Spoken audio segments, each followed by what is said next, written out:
Olá, gente, como vocês estão? Aqui quem fala é o Heitor Rissal, do canal Traças do Rissal. E esse é um vídeo que foi praticamente um pedido do inscrito Abas, não sei seu nome, é como está no YouTube, em que ele pediu para eu recomendar livros sobre cinema. Eu confesso que eu não sou o maior leitor de livros de cinema, não tenho conhecimento tão grande assim, li um ou outro por ali.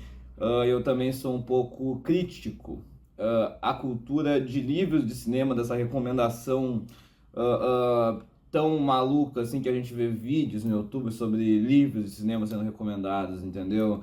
Porque eu acho que eu tenho um problema com livros de cinema um pouco forte. Principalmente quando se trata dos livros que são assim mais recomendados, né?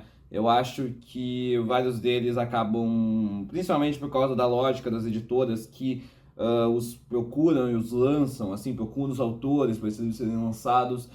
Isso é muito mais um resumão sobre as tendências do cinema, sobre algum movimento, sobre as décadas, entendeu? Eu acho que é importante ter esse conhecimento, mas ficar muito resumido, entendeu? Eles tentam dar uma resposta muito pronta sobre essas questões que são muito complexas de se compreender e às vezes cria até um embaralhamento, né? Como são a maioria dos vídeos do YouTube que a gente tem que ver que são feitos sobre cinema por aqui, como é a maioria de vídeos sobre marxismo, como é a maioria de vídeos sobre filosofia que tem pelo YouTube, de literatura, etc. É assim que o capitalismo impõe as lógicas de cultura, né? E isso vai se repercutir em todas as redes sociais e, obviamente, os livros não estão fora disso. Então, o que eu posso dizer, assim, um dos motivos de eu ter esse problema com livros, né? Eu li um livro muito conhecido pela cinefilia, eu tenho baixado o arquivo para quem se interessar, não sei se ainda está disponibilizado, é um livro que é interessante de tu ter como leitura, que é A História do Cinema do Mark Cousins. E sim, eu não vou negar, é um livro que me dá uma lógica bem pequena sobre esses andamentos da história do cinema, só como o próprio Mark Cousins comenta na introdução, ele não pode falar de diversos nomes simplesmente por imposição, entende? Da editora, entendeu? Das páginas, entendeu? Do tamanho do livro, ele não pode falar de tudo, né? Então tu vai ter um conceito muito básico e para não dizer simplório sobre grandes cineastas como foram os cinemas novos que explodiram, né? Ali pós anos 50, né? Seja o cinema novo brasileiro, cinema novo alemão, que foi daí ali dos anos 70, né? O próprio Nuevo Cinema Italiano, que surge ali a partir de Pasolini, Bertolucci, um pouco ali, né? Pós o neorrealismo. Do próprio neorrealismo, tu vai ter uma noção muito curta, do cinema italiano também, e eu acho que é um livro que ele. Parando o vídeo. Pessoal, o canal agora está com Seja Membro no YouTube, então se você quiser ajudar o nosso canal e ainda ter direito a recompensas exclusivas como vídeos extras todo mês, lives exclusivas comigo, grupo do Discord e também acesso a emojis exclusivos dos membros e selos exclusivos dos membros, pense em assinar aí o canal se você estiver com dinheiro. Vai estar ajudando bastante e vocês vão ter um contato mais próximo comigo, caso isso signifique alguma coisa. Enfim, pensem com muito carinho, gente. Assim, é só ver que aqui no Brasil, nos Estados Unidos, no mundo, praticamente ninguém fala sobre disso, entendeu? As pessoas estão sempre falando da mesma coisa.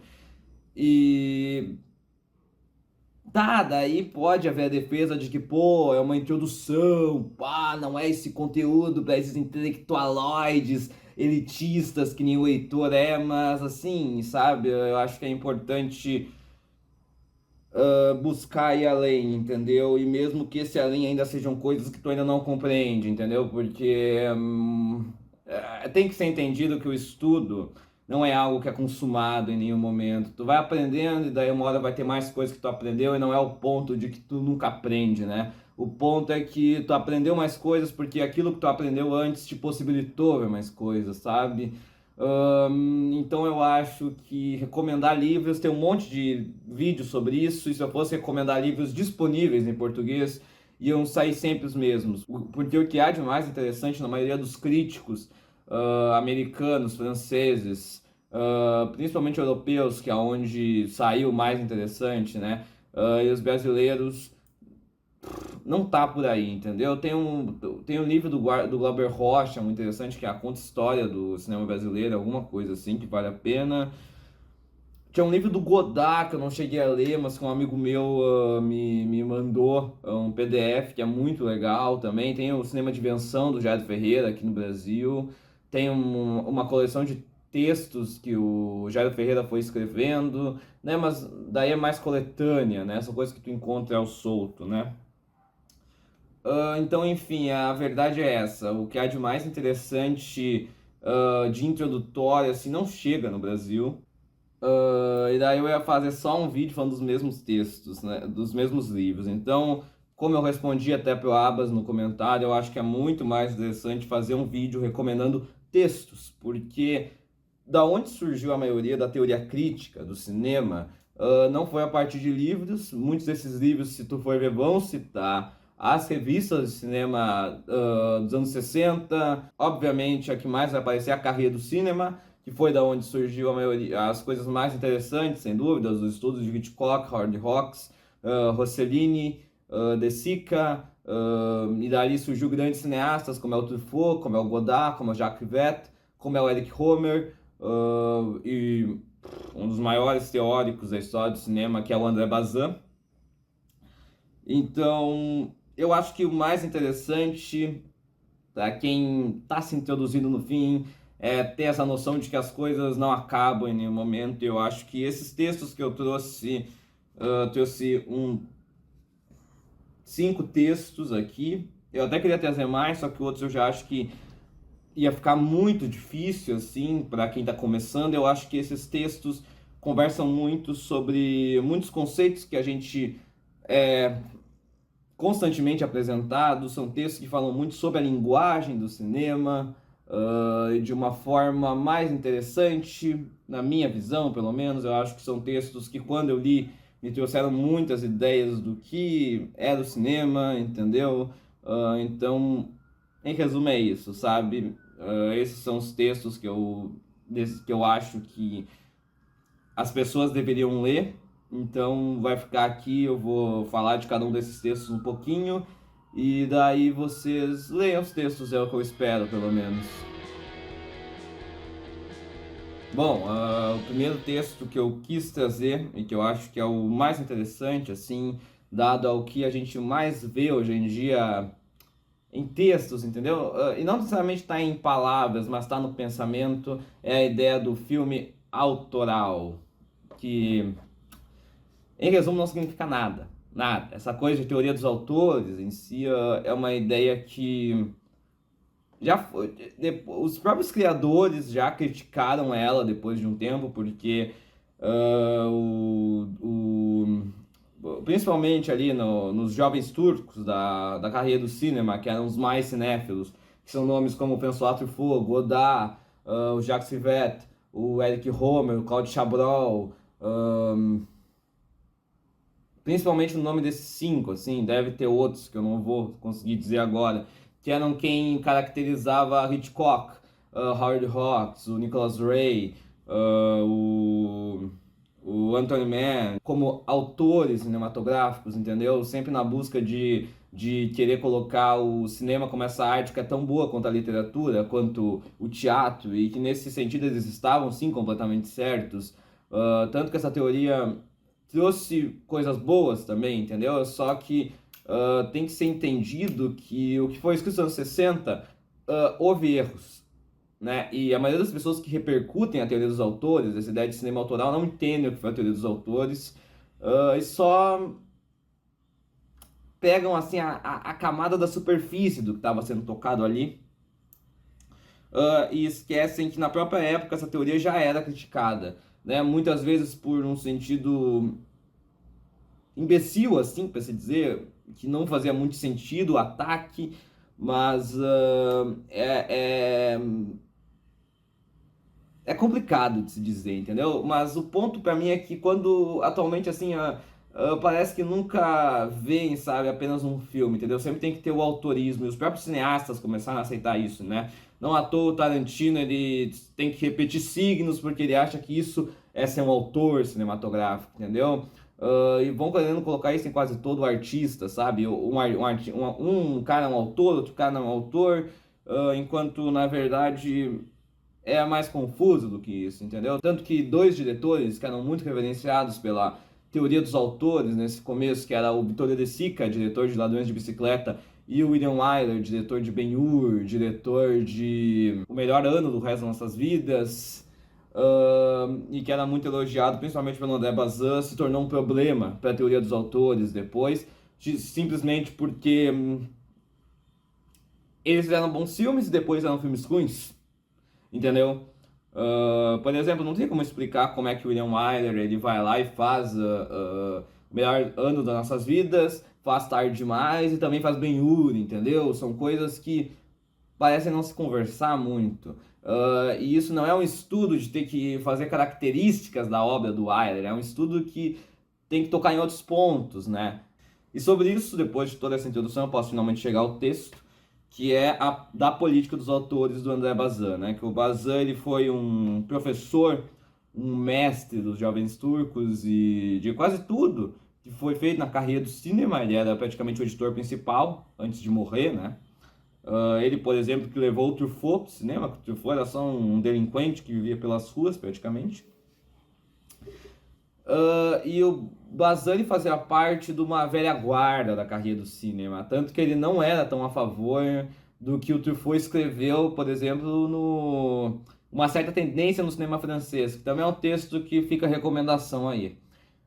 Ele era mais de uma velha guarda e ele não concordava tanto com a política dos autores, né? Ele e a velha guarda, só que o Bazin ele era um pouco mais embasado nessa crítica, é o que dá para dizer assim. Então o que o Bazin ele fala, a própria é muito interessante, né? Que a própria abertura do texto é uma citação, não vou lembrar de quem escreveu aquela citação agora, mas que dizia, né, que Goethe, Shakespeare, Balzac escreveram muitas bobagens, mas tiveram várias obras-primas, né? E como é que tu quer colocar essas bobagens aí no meio, entendeu? Então o Bazin ele faz aqui não uma refutação, mas uma crítica à política dos autores, entendeu? E ele diz que essa personalização que foi colocada naquele começo e que é também colocada até hoje em cima de qualquer diretor, não é algo que faça muito sentido, assim, e que para ele a definição de autor, de tu querer estudar a obra de um diretor, assim, tem que ser um caminho e não uma definição, que nem foi naquela época e que continua sendo até hoje. Não à toa a gente vai ver o pessoal, sabe? Por exemplo, é um estudo, eu acho que tem que ser feito com cuidado, a crítica à teoria dos autores, entendeu? Só que é muito óbvio os rumos que isso aí tomou, entendeu? A gente vai ver, por exemplo, o Edgar Wright, que é um bom cineasta, com características que se repetem, mas ele vai ser colocado como o exemplo de autorismo, como se ele fosse alguém completamente fora da indústria, simplesmente porque a Marvel não quis que ele dirigisse Homem-Formiga por achar que era uma proposta arriscada. Então, assim, não é algo que faça sentido, entendeu? Não é algo que faça sentido. Um cineasta, ele faz bons filmes, ele é um diretor muito bom, mas o próprio termo de tentar encontrar essa singularidade na obra de qualquer pessoa e tentar fazer um caminho, como foi feito pelo Paul Schrader naquele livro dele sobre o Ozu, Dreyer, o Bresson, é algo que me incomoda, para dizer o mínimo, entendeu? Tem que fazer um estudo também que ligue várias outras coisas, porque o cinema não é, até o Bazin fala, o cinema não é uma arte que nem é, por exemplo, a literatura ou o próprio teatro, assim, entendeu? É uma arte muito mais coletiva, é uma arte que é completamente industrial também, e isso foi bom uma época. Hoje em dia a indústria é praticamente um comércio, entendeu? Não dá para dizer que o cinema americano dos anos 50, o cinema japonês dos anos 50 teve grandes nomes porque foi um Deus, né? Não é por aí, entende? Havia vários conceitos de indústria do cinema daquela época que foram abandonados depois. Então não adianta a gente achar que Nicholas Ray, Robert Aldrich, Alfred Hitchcock, Fritz Lang eram apenas nomes isolados naquilo tudo. Havia toda uma indústria que permitia que aqueles nomes surgissem. E eu acho que o Bazin comenta isso muito bem. E é uma forma da gente poder realmente ver as coisas por outro preceito, entendeu? A gente abandonar ideias prontas, que nem, como eu falei, a gente vai ter gente falando filmes autorais para você ver agora, filmes autorais que você tem que assistir. O que é um filme autoral? O que é um filme autoral? Filme autoral o quê, entendeu? Alguma coisa que o cara fale do fundo do coração dele, da história de vida dele? Sabe? Não... Da minha... Entende o ponto? O Bazin até diz, o autor, tudo bem, mas autor de quê? Autor de quê, sabe? Eu acho que é uma questão mais profunda, claro, como eu já citei. Ela não pode... O estudo de uma obra de um artista não pode ser completamente negado só porque qualquer filme em si é quase um ato isolado, de certa forma, entendeu? Só que eu acho que até o Bazin comenta um pouco. Então, o próprio cinema também é bem mais vulnerável do que outras artes, entendeu? E é um pouco do que o Abu Janra já falou várias vezes, né? Que tem... que o Abu Janra conta uma história de um autor da Broadway que escreveu 16 peças de teatro e a 17ª, que foi igual a outra, foi um fracasso e as outras 16 tinham sido um sucesso. E a 18ª foi um sucesso, feita aos mesmos moldes da 17ª. Então, assim, sabe, não é tão óbvio essas coisas, entendeu? Essas coisas caminham por outro jeito e às vezes nem tem muita explicação também, sabe? Mas enfim, em resumo, o que o Bazin diz, para não tentar parecer tão prolixo, que esse vídeo vai ficar bem longo, sem dúvidas, é que um ótimo diretor pode fazer um péssimo filme. E o que é normalmente um péssimo diretor pode fazer um bom filme.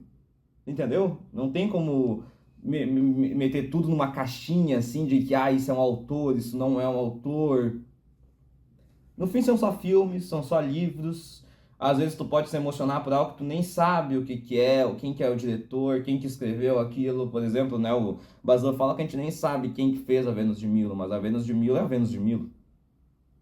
Então a teoria dos autores ela tem que ser um caminho que nos permita compreender mais coisas, mas ela não pode ser um fim, que nem é até hoje, entendeu? Esse mito de que os autores cinematográficos, a independência dos diretores surge com com a nova Hollywood. Não, e daí nasce esse mito também de que é o diretor que decide tudo. Tem coisas que não é do diretor, entendeu? Poltergeist é um filme legal, do Tobe Hooper. Só que assim, vocês acham mesmo que o Tobe Hooper teve total liberdade enquanto o produtor era o Steven Spielberg? Vocês acham mesmo que ali, grandes filmes, na minha opinião, filmes que eu gosto muito, que é a trilogia clássica do Star Wars ali, os outros dois diretores do Império Contra-Ataca e o Retorno do Jedi, tiveram total liberdade, sendo que o produtor é do George Lucas, um cara completamente poderoso? Eu acho que as coisas não são bem assim, sabe? Eu acho que não é bem assim. Eu não acho que Coppola seja um exemplo de cinema autoral, porque isso aí não significa nada. Nada. Nada. E esse texto do Bazin é importante, assim, porque permite tu ter uma outra visão do que é feito no cinema, assim, permite tu ter um outro tipo de ideia acerca das coisas. E agora, então, falar de algo que elogia a teoria dos autores, né? Por que não? Porque, enfim, novamente, né? Mesmo não concordando muito, eu não posso dizer que os defensores da teoria dos autores, que eram os nomes que eu citei ali dos Jovens Turcos, como o Jacques Vette, que é quem escreveu esse texto, Homer, o Godard, o Chabrol, o Truffaut, não eram grandes críticos, não foram pessoas que evoluíram muito a crítica do cinema, não foram pessoas importantíssimas que cometeram diversos acertos, ao mesmo tempo que cometeram diversos erros. E é importante, assim, cometer erros, entendeu? Acertar, errar, porque hoje em dia a crítica de cinema em si é uma coisa horrorosa, entendeu? E nesse texto, Nota sobre uma Revolução, do Jacques Rivette, que é focado sim na ideia da teoria dos autores. O próprio começo já fala, né, que existem duas Hollywoods, a dos indivíduos e a das cifras, e a das cifras tem que deixar pra lá. E daí ele diz, né, que vários diretores que se vendem ao mercado, os filmes deles são americanos, assim como podem ser franceses, assim como podem ser brasileiros, porque são filmes que não dizem nada. Então ele diz que a primeira era de Hollywood foi dos atores, depois foi dos produtores e que agora é dos autores. Novamente, ele tendo que citar, né, a ideia do autorismo, né? E daí ele foca essa sua teoria em 4 nomes, que para ele eram, para entender, né, na época que esse texto estava sendo escrito, era ali mais ou menos metade dos anos 50, aonde o cinema americano já estava numa nova onda. Enfim, eram pessoas que já eram novos cineastas que estavam surgindo após a aparição, assim, após já terem chegado numa maior idade, nomes maravilhosos como John Ford, Mankiewicz, Howard Hawks, Fritz Lang, entendeu? Claro que todos eles atuaram na mesma década e fizeram ótimos filmes na década de 50, mas já eram nomes que já não eram mais as mesmas, já estavam mais velhos. É isso que dá para se dizer. Eram nomes como o de John Ford, Hawks, já estavam mais velhos, em resumo. Então ele foca essa revolução, que seria quando o cinema se torna de autor. Eu acho que só aí já tem um problema, mas tudo bem, não é o Jacques Rivette falando, não é quem sou eu para falar do Jacques Rivette. E ele cita, né, que no cinema americano daí ele foca essa revolução em 4 nomes, que é o Nicholas Ray, o Robert Aldrich, o Anthony Mann e o Richard Brooks. E ele foca esses nomes como essas pessoas que são os cabeças da revolução do cinema de autor. Mas, muito além disso, ele faz um estudo sobre a obra desses diretores, né? Não é só essa coisa vazia que a gente tem hoje, quer dizer que Scorsese é um autor, que Tarantino é um autor, que um monte de filmes que contam histórias super pessoais da história da vida que o cineasta passou, é um exemplo de cinema autoral, etc. E que Edgar Wright é um cineasta autoral, porque os filmes dele são cheios de edições super cheias de sacadinhas. Balela. E olha que eu gosto de Edgar Wright. Mas ele faz um estudo assim do que ligaria esses cineastas, além da juventude deles, né? Que na época cada um tinha uns 40 anos, que na época era realmente a idade jovem de um cineasta, hoje em dia mudou bastante, claro. Mas ele faz esse estudo que, para mim, é muito interessante, entendeu? Dizendo que os 4 usam muito a violência, mas não uma violência gratuita, como era de outros nomes, uma violência que está ali apenas pelo choque, e muito menos uma violência que está apenas no roteiro que guia as cenas. E sim que seria mais uma cólera viril, como ele mesmo diz, ele usa esse termo, dos 4 nomes, entendeu? Os cineastas que colocam a violência dentro do tom da narrativa inteira.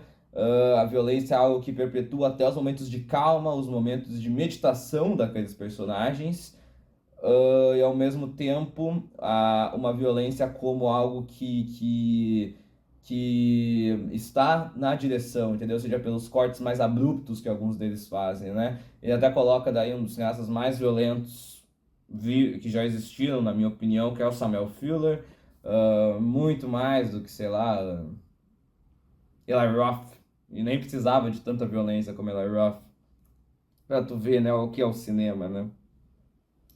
E pra tu ver como muitas vezes algumas imagens não significam nada. Daí ele diz, né, que realmente algo que tá em vários cineastas é que a violência não é um fim, a violência é um caminho. A violência é esse caminho para mostrar os sentimentos de uma forma verdadeira, de mostrar os sentimentos da forma mais crua possível. E esse é um estudo que, assim, como eu falei, é nisso que a teoria dos autores deveria se focar, entendeu? Em como ele pega esses 4 cineastas, vê essas características em comum e consegue colocar em contexto, entende? Ao invés de que hoje em dia é só, olha só como sempre tem um close no rosto, olha só como o Tarantino filma os pés, entendeu? Eu acho que é nesse tipo de coisa que é realmente interessante, a teoria dos autores deveria se focar, mas hoje em dia ela é mais algo que tem que ser combatido, na minha opinião. Nessa época, até aqui, por exemplo, pode ver que eu mudei minha opinião, mas é porque eu tô falando de outro texto, né? E porque, bom, eu não vou vir aqui dizer que Jacques Rivera não entende nada de cinema, até porque esse texto é uma prova, assim. E o mais interessante para mim desse texto é que tem coisas que a teoria dos autores fala que a gente pode rebater. Principalmente a gente tem que rebater o futuro que ela tomou. Mas tem coisas que a gente também não pode discordar de jeito nenhum, como quando ele fala que a maior parte, a parte mais importante dessa revolução é retomar o que o Griffith, que foi o cineasta, né, de Nascimento de uma Nação, aquele filme bem racista, mas que também, né, dirigiu grandes filmes, não tem como negar a importância do Griffith, o quão bom ele era. Esses quatro cineastas eram os que mais estavam retomando um pouco daquele trabalho que foi iniciado lá, em poder ter a largueza do gesto, por meio de uma nova forma agora, por meio de uma nova tecnologia que o cinema já estava, e principalmente, como ele diz, de trazer de volta a ingenuidade do cinema, porque daí eu não vou conseguir lembrar de cabeça o que o Jacques Rivera fala, mas ele faz uma construção do que faz cada um desses quatro cineastas, por mais violentos que sejam os filmes deles, né, ainda terem a inocência que se perdeu no cinema, né? Eles fazem esse trabalho de retomar o que foi feito por meio de uma nova forma. Bom, não à toa ninguém mais lembra desses caras, né? Não à toa ninguém mais lembra desses caras. Esses caras não são comentados em nenhuma escola de cinema atualmente, praticamente. Então, o que eu posso dizer, né? O que eu posso dizer? O Kleber Mendonça Filho fala do Nicolas Ray pra sair dizendo de que, ai, olha como nos anos 50 alguém podia ser tão crítico à cultura americana, gente. Algo que só eu tô fazendo atualmente porque eu sou um homem do século XXI. Porque eu sou um homem branco, rico, do século XXI, que vota no Lula. É um cara que, olha só nessa fala do Kleber Mendonça Filho dá pra ver que ele não entende porra nenhuma de cinema, porra nenhuma. E daí ele diz, né, que os quatro ali querem poder fazer um cinema que, diferente de muita coisa que era feita, que pudesse ser pessoal, que pudesse emocionar, entendeu? E é o que eu concordo, só que assim, né? A indústria americana daquela época permitia mais esse tipo de nome, não é algo de quatro nomes isolados. A indústria permitia que essas pessoas existissem, porque o cinema é uma arte industrial, a indústria brasileira no meio do século passado também permitia um outro tipo de cinema, entendeu? Hoje no Brasil nem tem indústria de cinema. Qualquer tentativa que foi feita de ter uma indústria de cinema foi completamente morta, não à toa. Glauber Rocha e Sganzerla morreram num completo ostracismo. E hoje em dia ninguém quer falar desses casos, hoje em dia ninguém cita sequer esses caras. E daí as pessoas dizem que o Coppola é um caso ostracizado. O Coppola só é um cara. Primeiramente, o Coppola não é um caso ostracizado, entendeu? E as pessoas dizem que o Coppola é um caso ostracizado, papapá. O Coppola é um caso ostracizado porque não é segurança de dinheiro, entendeu? É simplesmente por isso. Simplesmente por isso. Entendeu? Simplesmente por isso. Ele também nunca foi banido do cinema americano. O Samuel Fuller, ele tocou em alguns pontos quando fez Cão Branco, que isso sim fez ele ter que fugir para a Europa para fazer os últimos filmes da carreira dele. O Orson Welles também, que queria mostrar o Brasil de outra forma, entendeu? Ali nos anos 40, quando ele veio filmar o Brasil logo após a Aventura do Don Kane, e a carreira dele nos Estados Unidos foi completamente destruída. Completamente destruída, entendeu? Então, assim, não é, sabe? O cinema sempre foi assim também, é uma indústria, entendeu? E é essa indústria que às vezes permite coisas boas sendo feitas, mas outras vezes, como é hoje, raras as exceções, não permite mais tantos nomes bons fazendo filmes, entendeu? Isso é assim, entendeu? É assim que as coisas funcionam atualmente, entendeu? Então, eu não tenho uma resposta certa para isso, nem pretendo ter, mas eu acho que são textos que permitem a gente ir chegando a vários raciocínios.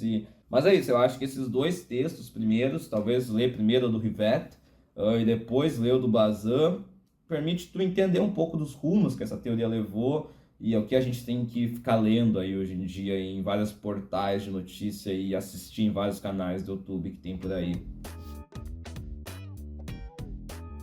E para falar mais de teoria dos autores também fica a recomendação do texto The Author Theory, do Peter Walling, que era um crítico e teórico de cinema inglês, que é um texto que fala um pouco de quais eram os caminhos que a teoria dos autores tinha que seguir. Não é um texto que está disponível em português, eu até pretendo traduzir ele em algum momento, mas, bom, caso você tenha esse texto aí em mãos, assim, é um texto que só tu pesquisar Peter Walling, como vai estar aqui, The Author Theory, tu já encontra o PDF desse texto na internet. Tá em inglês, mas caso você seja fluente em inglês, eu recomendo que você tenha essas leituras. Se você entender francês, fica a indicação do texto Les Lecteurs de Carrier et de la Politique d'Auteur, do Eric Romer, que foi publicado na edição 63 da Carrier do Cinema. Tu encontra um drive com as primeiras 300 edições da Carrier facilmente na internet. Então, enfim, não vou... Então, enfim, procure aí, dá teus pulos, e se você entender francês, leia esse texto que é bem interessante para entender a política dos autores. Eu pretendo traduzir esse texto em algum momento também, pretendo traduzir esses dois. Então, leiam, é o que eu posso falar, assim. Fica essas outras duas indicações para entender melhor o que significa a política dos autores e o porquê que atualmente a gente vai ver um monte de gente dizendo tal filme é autoral, tal filme não é autoral, etc. Agora falando de outro texto, bem diferente dos outros dois e com outra vertente, que eu acho que é um texto dado a entender o que se tornou a imagem do crítico atualmente, e não apenas a imagem do crítico, mas a imagem do jornalista que se diz crítico, a imagem do produtor de conteúdo que se diz crítico, e eu que busco ser um crítico, e não sei se eu sou, acho que não, a maioria das vezes, mas tudo bem. Eu acho que eu tenho que recomendar o texto A Arte de Amar, do Jean Duché, que é um texto que não aparece muito sendo citado, mas que eu considero um texto importantíssimo, que é um texto que fala do trabalho da crítica e da importância dela. Ele toca em vários pontos, entendeu? Mas ele diz, né, que a crítica é a arte de amar, e ele usa o termo amador para aquele que ama. E ele diz, né, que a crítica tem esse trabalho de descobrir, a crítica tem esse trabalho de buscar entender, e não fazer essa coisa vazia, entendeu? Que é os textos que a gente vê pela Folha de São Paulo, Estadão, que são jornais que até já tiveram nomes interessantes. Por exemplo, o Jairo Ferreira já escreveu para a Folha há muito, muito tempo atrás, mas atualmente são só comentários vazios sobre um filme. Ou a maioria dos produtores de youtubers que a gente tem aqui, que fazem um vídeo falando sobre o filme mais novo e falar tudo usando os termos mais estranhos possíveis, e só usa tipo, ai, o movimento de câmera, ai, a posição da câmera, usando só termos técnicos, que tudo bem, existe, claro, a necessidade de falar da forma, só que no fim isso não significa nada. Nada. E o Jean Duché fala do que a crítica tem que buscar. Ele até fala de um trabalho que teve que ser feito. Bom, ele era um francês, como todos que eu citei até agora. E ele fala do trabalho que foi feito por esse pessoal de ter que redescobrir os filmes, né? Ele até fala do Fritz Lang, né? Que foi aquele cineasta alemão que dirigiu filmes muito conhecidos do expressionismo, principalmente o Metrópolis, mas pouco é falado até hoje, por sinal, da fase americana do Fritz Lang, quando ele foi para os Estados Unidos e dirigiu filmes maravilhosos, como até o que eu estava vendo agora, que é Os Corruptos, The Big Hit, com Glenn Ford. Vejam esse filme, um baita suspense policial, um filme maravilhoso sobre os Estados Unidos. E o Duché, ele fala assim, né, de que o crítico é alguém que tem que amar as coisas, que tem que buscar sempre redescobrir os filmes. Eu acho que é uma visão da crítica que se perdeu, entendeu? Completamente se perdeu. Ainda mais como as coisas são hoje, entendeu? Que não se permite mais um estudo. Se permite que tu fale daquele filme, e daí as pessoas fiquem falando de um filme, fiquem falando de um cineasta, às vezes até antigo, por 2 semanas, e depois aquilo tudo morreu. Morreu. Ou, tipo, as pessoas falam, né? Não, os críticos são chatos, os críticos odeiam as coisas. Não, não é assim também, entendeu? O crítico ele tem que buscar sempre estar estudando, o crítico tem que buscar nunca se acomodar, ele não pode ver todo o filme do mesmo jeito, ele tem que buscar entender o que tá naquele filme, entendeu? Onde é que dá pra gente se ligar com aquilo, o que aquele filme conversa, comparar um cineasta ao outro, entender quais são as contradições que tem naquilo, sabe? É muito mais complexo. E eu acho que até às vezes é muito mais complexo, mas de certa forma também é menos difícil do que fazem parecer. Eu acho que é esse o trabalho do crítico e não ser esse cara que é. Eu não vejo como chatos, mas eu vejo muitos como oportunistas, digamos, e não necessariamente eles sabem que são oportunistas ou eles estão conscientes da sua condição, mas são caras que normalmente estão pensando sim em apenas um lucro próprio, estão pensando em apenas uma perspectiva para um futuro de vida e não necessariamente estão pensando em poder criar uma cultura, em poder melhorar o estudo de um filme, entendeu? Porque as pessoas atualmente, isso não é culpa de ninguém, não estou apontando o dedo para um culpado, porque não tem culpa necessariamente, mas porque eu sei porque do filme que eu vou falar vai parecer que existe um culpado. Não existem culpados antes de tudo. Porque novamente há um conhecimento que demora muito tempo para ser assimilado, para ser burilado, etc. Mas, por exemplo, Vértigo não foi eleito o melhor filme do mundo pela Sight and Sound e pronto. Não foi assim que as coisas funcionaram. Vértigo, quando foi lançado, nem foi tão aceito. Hitchcock, quando trabalhava, também não foi o cineasta mais aceito. Ele foi redescoberto a partir dos estudos que aí também foram embasados pela teoria dos autores. Então, para vocês verem que a teoria dos autores teve sim seu lado completamente positivo. O Hitchcock foi redescoberto pela França praticamente, e a partir disso muita gente escreveu sobre Vértigo. Não é uma, não é duas. Vértigo e Cidadão Kane provavelmente são filmes com os maiores estudos, só que houve uma construção para esses dois serem considerados dois dos maiores filmes da história, entendeu? Agora a Sight and Sound elegeu o filme da Chantal Akerman, né? Eu me esqueci o nome do filme agora. É aquele filme de 3 horas dela com a moça que trabalha, a moça que é a esposa do chefe da loja em Beijos Proibidos do Truffaut, G. Dillman, né? E sobre esse filme, assim, é um filme que também tem um baita estudo crítico, não tão grande quanto o Cidadão Kane ou Vértigo. É o maior filme da história? Um dos. Mas eu, sinceramente, eu acho que eu tô cagando pra listas, entendeu? Eu não acho que listas signifiquem nada. Pra mim, o mais interessante de uma lista é ver o que cada um escolheu, entendeu? Se fosse pra ser uma lista só pra, tipo, vamos pegar aqui o Hong Sang-soo, Felipe Furtado, que nem a Sound faz, né? De pegar esses nomes e de eles colocarem quais são os melhores filmes do mundo, na opinião deles. Eu acho isso muito mais interessante do que ter que ver depois a lista completa. Porque lista completa não significa nada. Não significa nada. Nada, nada, nada.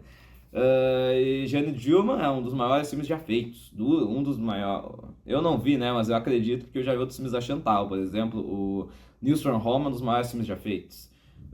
Mas esse filme ser considerado o melhor filme do mundo, depois Vértigo, depois Cidadão Kane, enfim, é algo muito excludente, entendeu? Pra mim, o melhor filme já feito é Francisca, do Manuel de Oliveira, o Intendente Sancho, do Mizoguchi. Essas listas nunca botam nomes de filmes da América do Sul, normalmente, entendeu?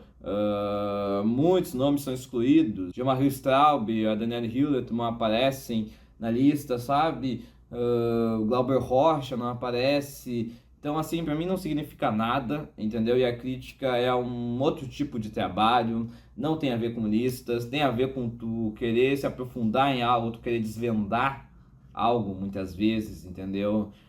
Tu não querer falar de forma vazia sobre a obra de um cineasta, sobre um filme, entendeu? Tu tem que realmente se aprofundar, assim, quando tu fala de um filme, que é algo que estava em voga na França dos anos 50, é algo que já esteve em voga no Brasil em outros momentos, muitos poucos momentos esteve no Brasil, mas já esteve.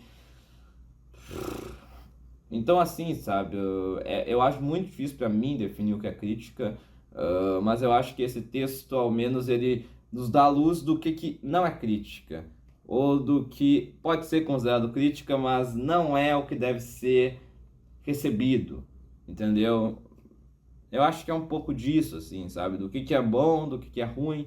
Ele nos permite a gente analisar. É um texto que eu acho que permite a gente ver o que tem de bom no YouTube. Eu tento seguir o que esse texto diz, entende? Então eu me considero bom. Modéstia à parte. Nos permite a gente ver o que há de ruim. E nos permite a gente poder realmente ver o que um texto está sendo bom, o que um vídeo está sendo bom, o que um texto está sendo ruim, o que um vídeo está sendo ruim, entendeu? Não existe resposta certa, não existe método certo, mas simplesmente nos permite ver quais críticos se aprofundam ao falar de um filme, quais falam de forma simplória, quais tocam apenas numa superfície. Quem ama, quem só é uma carreira aquilo. Eu acho que a arte de amar do Jean Duché permite que a gente tire os oportunistas do caminho.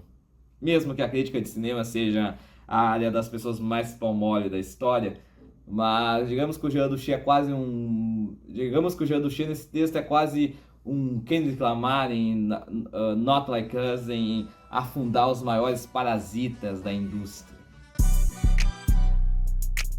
O próximo texto também é francês, é um texto que eu já citei num vídeo aqui do canal, um vídeo do Estúdio Ghibli, que é o segundo mais visto aqui do canal, e é um vídeo que explodiu, foi o primeiro vídeo que explodiu assim do canal. Infelizmente o canal não consegue explodir muitos vídeos, até porque eu fico um tempasso aí sem postar vídeos e tal, é osso. Mas esse texto é A Educação do Espectador ou A Escola do McMahon, do Jacques Servigne, que é um texto que foi publicado na revista Contracampo. E eu citei no vídeo do Estúdio Ghibli. Vão lá ver o vídeo, se você já viu, reveja. Eu gosto bastante daquele vídeo, sinceramente. Mas esse é um texto que, assim... Por que esse texto é importante? Primeiramente porque ele apresenta uma vertente da crítica francesa e uma vertente do cinema mundial, em resumo, que foi um pouco esquecido, eu diria, que a gente não vê as pessoas comentando, que é o McMahonismo, que é difícil, muito difícil de definir o que é o McMahonismo. Alguns até dizem que foi o McMahonismo que entendeu Hegel. Eu, sinceramente, li pouquíssimas coisas do Hegel, li algumas páginas de A Fenomenologia do Espírito, muito bom, por sinal, mas... Bom, não vai ser eu ler a Fenomenologia do Espírito que vai fazer eu poder falar completamente de Fenomenologia do Espírito, assim como não deveria ser alguém ler Marx, ler 2 livros do Marx e sair falando de Marx como se entendesse. Mas não é esse o ponto. Mas é por isso que eu não falo assim do McMahon como se eu fosse um grande compreendedor, entendeu? Tem o Bruno Andrade, que é o que eu sempre cito aqui no Brasil, que é um dos grandes entendedores do McMahonismo aqui no Brasil. Até ajudou num livro sobre a história do McMahon, esse livro aqui.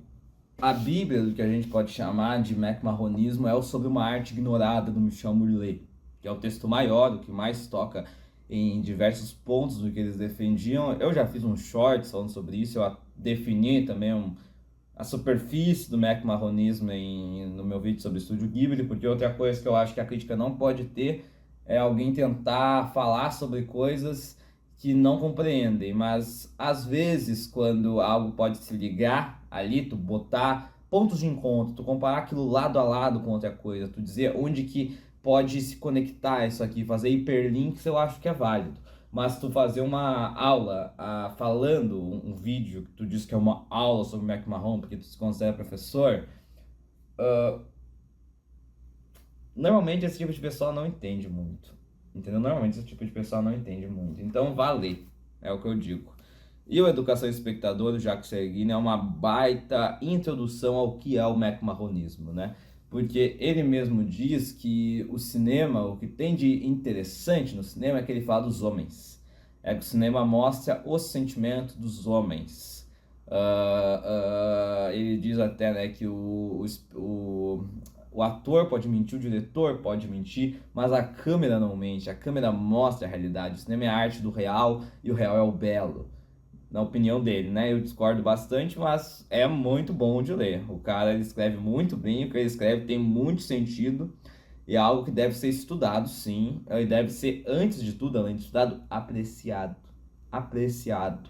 Porque, como eles estudaram o McMahon, mesmo discordando completamente do que eles acham de Orson Welles e Hitchcock, o que eles falaram sobre Hal Walsh, o que eles falaram sobre o Joseph Losey, o que eles falaram sobre o Otto Preminger, Parando o vídeo. Pessoal, o canal agora está como Seja Membro no YouTube, então se você quiser ajudar o nosso canal e ainda ter direito a recompensas exclusivas como vídeos extras todo mês, lives exclusivas comigo, grupo do Discord e também acesso a emojis exclusivos dos membros e selos exclusivos dos membros, pense em assinar aí o canal se você estiver com dinheiro. Vai estar ajudando bastante e vocês vão ter um contato mais próximo comigo, caso isso signifique alguma coisa. Enfim, pensem com muito carinho, gente. é maravilhoso, assim, o que eles defendiam nesses cineastas, nesses textos que eu citei em alguns outros, era que eles faziam a arte do real. Ele até diz que o Jacques Seguin escreve, né, que ele assistiu o Airpole, que é A Ladra, do Otto Preminger, e que ele assistiu aquele filme e as pessoas falavam, as pessoas se mexiam, e aquilo tudo não significava nada. Aquilo tudo não significava nada. E que ele saiu do filme sem saber como se sentir. E que aquilo foi completamente destruidor pra ele. Que foi o único filme que ele não conseguia nominar de jeito nenhum. E daí ele tem um trecho, né, que ele fala também de Joseph Losey, que o Joseph Losey era o único que mostrava o homem, que só mostrava, entendeu? E pra eles era isso que era o belo, né? E pra mim é uma vertente interessantíssima da crítica. E novamente, esse texto aqui, e o Sobre uma Arte Ignorada, caso tu queira ler, daí é uma leitura um pouco mais difícil, eu recomendo que tu leia primeiro Educação do Espectador, mas te permite descobrir nomes do cinema e ver outra análise sobre os nomes conceituados, que é algo que, assim, tu não vê atualmente as pessoas falando sobre Hal Walsh, tu não vai ver um youtuber falando sobre Joseph Losey, muito menos tu vai ver um youtuber falando sobre Otto Preminger.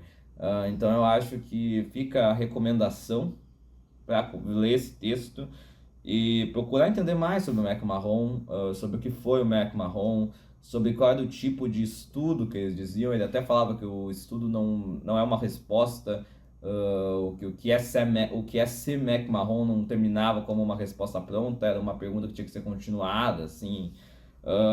E é a mesma coisa sobre a obra desses caras, né? Sobre o cinema do Hal Walsh, sobre o cinema do Joseph Losey. É algo que tem que continuar sendo estudado. E eu acho que esse texto é um ótimo jeito de tu ser apresentado a essas outras obras, entendeu? Obras que vão te deixar inquietos por muito tempo. E obras que tu vai ter muita coisa para assistir, principalmente do Hal Walsh, que é um... Hal Walsh fez muitos filmes, eu acho que ele até fez mais filmes que o John Ford. Mas vai abrir muito do teu horizonte ler isso, todos os textos que eu citei, eu acho. E eu acho que o principal motivo desse vídeo é a indicação. Indicação de coisas que vão abrir teu horizonte, senão que vão...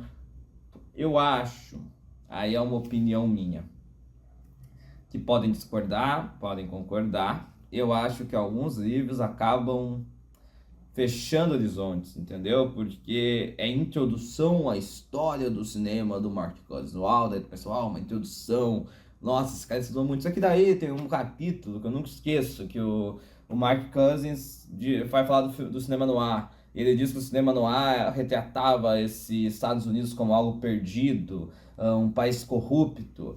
E que daí, em 46, né, o John Ford faz My Darling Clementine e o Frank Capra faz A Felicidade Não Se Compra, It's a Wonderful Life.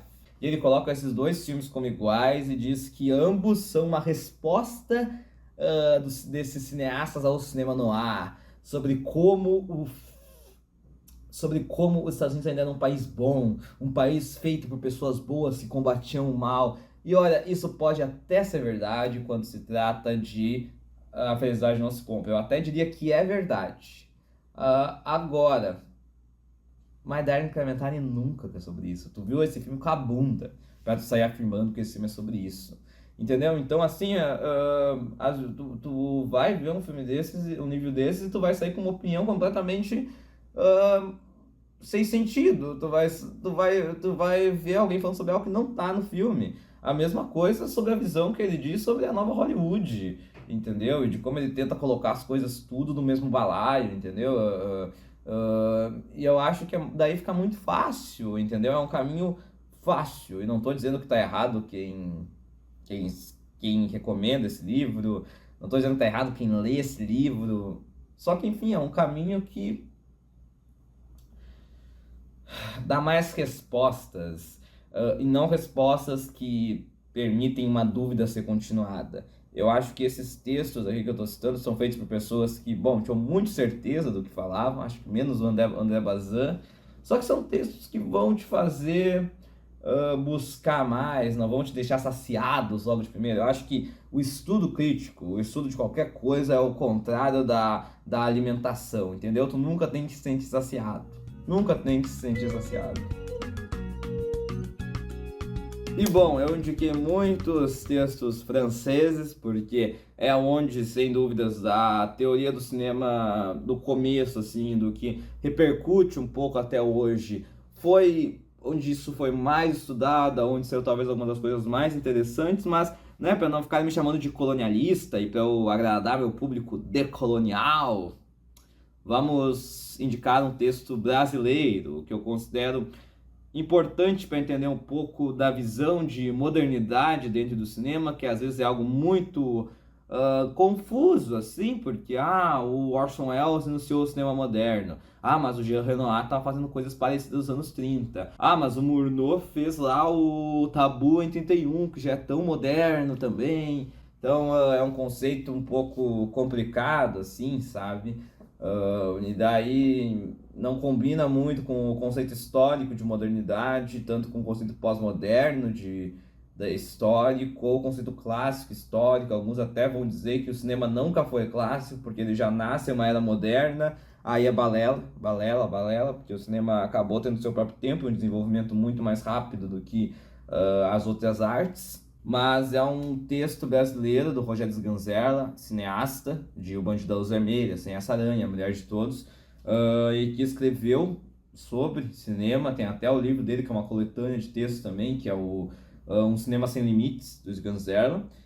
E esse é um texto que foi publicado em 80, não vou lembrar o jornal agora, mas está disponível no Letterboxd, do Note Rogério Sganzerla, que é um baita Letterboxd. O meio desses textos que eu citei aqui também estão disponíveis. Esse e o da Política dos Autores estão disponíveis no Letterboxd. Recomendo que sigam, né, o Carreira do Cinema Brasil, que é onde postam vários textos da carreira. Mas esse texto é A Persistência da Retina, do Sganzerla, que é um texto muito interessante, porque é radical. Novamente, eu não diria que o Sganzerla cometeu erros em análise, eu só não concordo com o que o Sganzerla escreve mesmo. Mas ele diz, né, que ele vai avaliar o conceito de modernidade e de como, para ele, e não só para ele, assim, também, ele não deixa de estar errado pelo que ele está falando. Eu só não concordo com alguma coisa que ele diz sobre outros cineastas, em resumo.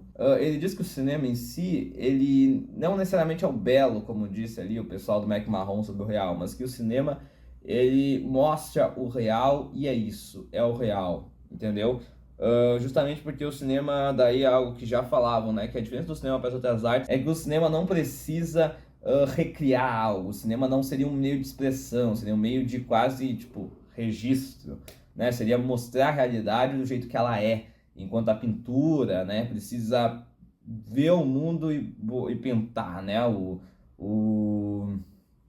escritor precisa ver o mundo e escrever. Né? Daí ele dizia que, por exemplo, para ele, os cineastas modernos são aqueles que não querem passar uma mensagem, não querem identificar, não querem dizer algo que eles estão sentindo, eles simplesmente mostram. E daí ele coloca o nome de Orson Welles, Mizoguchi, até do Griff ele coloca, sendo que o Griff seria um cineasta visto como parte do cinema clássico. Samuel Fuller também, Howard Hawks, o Godard, que são os cineastas que o Sganzerla adorava, né? Ele tem vários textos falando sobre esses cineastas. E daí vem a parte mais interessante, assim, além dessa, porque a parte que mais nos permite pra gente, assim, que a gente é inundado sempre por conceito de cinema moderno, cinema clássico, nos dá uma visão do moderno que é tão interessante até quanto é a do o pintor da modernidade, aquele texto do Baudelaire. É um texto que me chocou bastante, que eu reli, eu fiquei, caramba, era disso que o Scansella estava falando, cara. E daí na visão dele é isso, assim, que o cinema moderno foi quando ficou muito claro que o cinema é sobre mostrar e que as coisas são isso. Daí ele até diz, né, que não é o cineasta, ele não deve mostrar um rosto e procurar uma significação sobre aquele rosto, né? O cineasta tem que mostrar. A mesma coisa sobre uma cadeira. Ele diz que a cadeira não tem sentido, a cadeira é uma cadeira. E que é isso que a câmera e o cinema permitem fazer. E daí ele rechaça nomes, ele fala muito mal, como ele já tinha falado muito antes, ele já falava, né? De nomes como do Fellini, do Antonioni, que ele afirmava serem cineastas da alma. E que o mais interessante eram cineastas do corpo. E que a modernidade estaria nos cineastas do corpo, nos cineastas que mostram e mostram. Ele tá errado? Não tá errado. Eu acho que essa concepção do Sganzerla, eu acho que o trabalho crítico do Sganzerla é muito esquecido. O conceito dele da câmera cínica, dessa câmera que não tem lado, essa câmera que só mostra, e que é muito do que tá nos filmes dele, e principalmente o cinema do Fuller, eu acho. Eu não acho que o cinema do Wells tenha tanto isso, mas eu teria que rever muita coisa do Wells, teria que rever muita coisa do Mizoguchi também, para analisar esse lado, assim. Mas sim, são cineastas que se conversam muito com essa ideia do Sganzerla. Ele até diz, né, que para o Mizoguchi uma mentira é uma mentira. Não é mais que isso. E esses conceitos que o Sganzerla tanto estudou, tanto trabalhou, são tão interessantes quanto os filmes que ele fez. Então eu acho que o Sganzerla tem que ser mais lido, mais relido. E é um cara que não é tão difícil assim para quem está começando. É um cara que permite tu ver as coisas de outro jeito. Porque eu acho que não adianta tu querer... eu acho que assim, eu acho que não adianta a gente querer fazer uma decoreba de um monte de coisa se a gente ainda nem consegue assimilar tudo que a gente leu, que é um pouco do que eu falei sobre o espectador ansioso. E eu acho que esse tipo de livro, esse tipo de vídeo, esse tipo de estudo acabam aumentando ainda mais a ideia não só do espectador, não só do cinéfilo, mas do estudioso ansioso. Entendeu? Que tu sente muita pressa de ter que entender esse conceito, tu sente muita pressa disso, daquilo, quando na verdade, enfim, não se fazem intelectuais bons da noite pro dia. É muito tempo para assimilar e muito tempo ainda depois para burilar o que tu lê. E eu acho que esse texto de Sganzerla, eu, por exemplo, deixo bem claro aqui que eu não assimilei todo esse texto, não burilei ainda todo esse texto, mas eu acho que é um caminho de tu se deparar com algo novo, algo que quebra um pouco do que tu vê a todo momento, entendeu? Eu recomendo o texto do Mark Cousins quando toca no cinema mudo, no começo do cinema, e um pouco do cinema mudo japonês. Depois, principalmente o que ele fala sobre o Ozu, daí o que ele fala sobre a nova Hollywood, o que ele fala do cinema noir, eu já, tipo, na minha opinião, pode largar de mão. O que ele fala de Godard também larga de mão.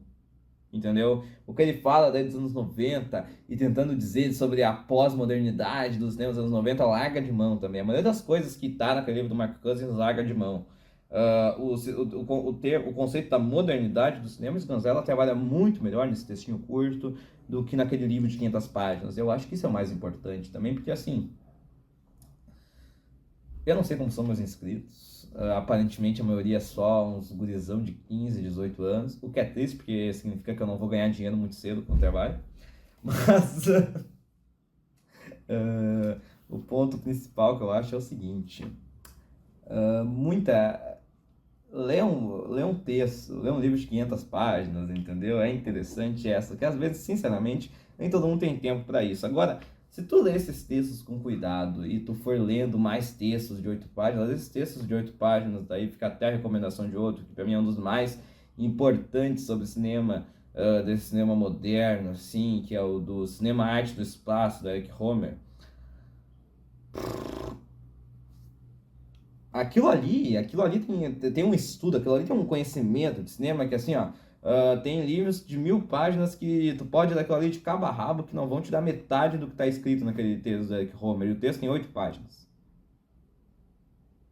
Então, assim, olha,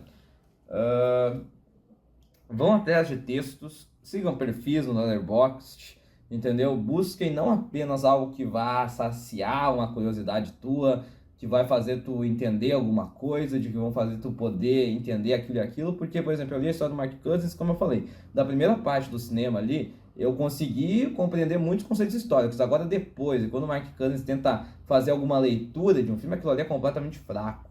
Aquilo ali é completamente fraco, entendeu? Então, é isso que eu gostaria de dizer, assim, eu acho que esses caras aqui que eu citei, essas coisas um pouco mais antigas, assim, são textos introdutórios, textos que não são tão difíceis, assim, para quem está começando, e textos que podem te ajudar a entender os conceitos que a gente vê hoje, te ajudar a aprender mais sobre cinema, assim como me ajudam. Eu reli todos esses textos, né? Alguns eu reli, outros eu li pela primeira vez. E é isso. É isso. Na verdade, não, eu reli todos esses textos aqui eu reli, né? E me abriram ainda mais os olhos. E eu tô gravando esse vídeo um pouco na pressa, mas eu ainda tô bastante em choque com o que esses textos falam, entendeu? Novamente, eu não tô, uau, já assimilei tudo, pá, vou explicar pra vocês, porque eu não sei se tem como tu. ah, Tudo bem que eu sou muito jovem, eu posso envelhecer e virar um careta, mas eu acho que assim, sabe? Eu acho que não tem como esses textos só transformar esses textos em uma decoreba que alunos têm que decorar para fazer uma prova, praticamente uma prova mental, ou na faculdade, na escola, etc. Eu acho que esses textos são algo que tem que dar continuidade a todo momento. A todo momento tem que dar, porque é isso que faz bom, os melhores intelectuais me aparentam ser assim, entendeu? Eu tenho certeza que o André Bazin não era alguém que só leu um monte de coisa, viu um pouco de filme e saiu falando. Ele com certeza deu tempo ao tempo, como eu falei no vídeo sobre o espectador ansioso. E eu acho que esses textos vão te provocar. Esses textos vão te provocar alguma outra, algo que tu ainda não viu, vão te provocar algo que tu vai querer aprender, tu vai querer ver os filmes, tu vai querer ler, entendeu? E tu nunca vai ser saciado a partir desses textos. Eu acho que isso é o que há de mais bonito no estudo e também é o que há de mais bonito no cinema. Entendeu? A ideia da gente, boa, eu vou morrer e eu nunca vou ter visto todos os filmes mais lindos da história é algo que me comove. Me deixa triste, às vezes, mas também me comove bastante por saber que nunca tem fim, entendeu? As coisas nunca acabam, entendeu? A gente viu todos tô cansado do tema de hoje em dia, porra, tem um monte de filme dos anos 60, 50, 40, 20, de todos os lugares do mundo que tu tem uma vida inteira para assistir, tem um monte de texto sobre cinema, um monte de livros que tu vai poder ler e nunca se cansar, entendeu? Tem um monte de blogs sobre cinema ao léu por aí, sabe? E é um caminho que tu tem que ir só buscando conhecer e conhecer mais, assim. E daí ele diz também, só pra concluir, e daí eu acho que é uma das coisas mais bonitas que os Gonzala fala no Persistência da Retina, daí ele diz que o cineasta moderno não é aquele também que vem com uma resposta pronta, de uma vez. É aquele que descobre, é aquele que corre riscos, é aquele que entende que a revelação da situação pode aparecer a qualquer momento. E eu acho que todos os textos que eu citei, e é um pouco da filosofia que tem aqui no meu canal, não sei se sempre eu consigo isso, mas é o que eu busco, é de entender que não existe uma resposta pronta para tudo, e que tem que buscar sempre descobrir o que há de novo naquele filme, o porquê que Shakespeare é um contemporâneo nosso. Tem que buscar sempre descobrir isso. E é isso que eu tenho para dizer. O vídeo ficou muito longo e eu só falei de 5 textos, né? Essa recomendação assim de 5 textos e para vocês verem, né, como esses textos me desbloqueiam muitas ideias e sinceramente eu nunca fiz teste nenhum, nem sei se eu vou fazer, mas devo ter algum TDAH, alguma coisa assim, nada muito pesado também que me atrapalha o estudo, mas eu vou abrindo parênteses sem fim. Eu também não consigo parar muito as minhas mãos também, isso é um pouco chato às vezes, o Abujan vai me xingar, né? Mas acho que é isso que eu posso dizer, entendeu? Se permitam ser provocados e deem direito à dúvida.